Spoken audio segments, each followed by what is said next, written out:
baby. Dililan jaman, dililan jaman. Kalena dunia. Follow on the track.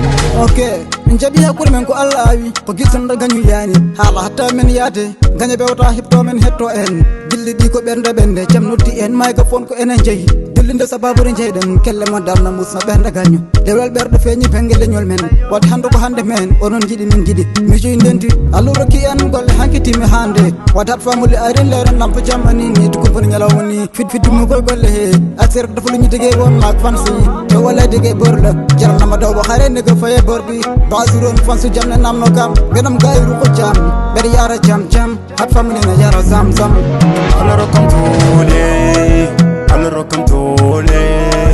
Gide ma santi mamore. Aloro kamtole, aloro kamtole. Gide ma santi mamore. Dililan jaman, dililan jaman. Kaldena dunya, betinen yibe mere. Jaman kaldena dunya meltinen yibe mere.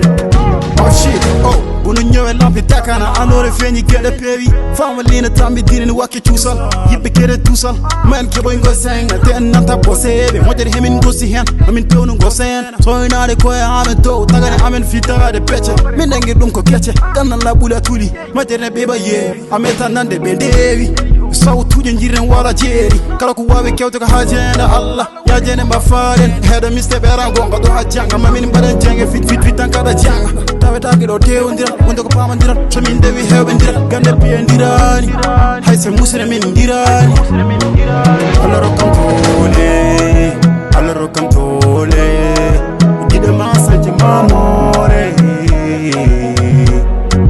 Allah rokam tole Allah rokam tole gide ma saji mamore dililan jaman dililan jaman kaldena dunya betinen yibe mere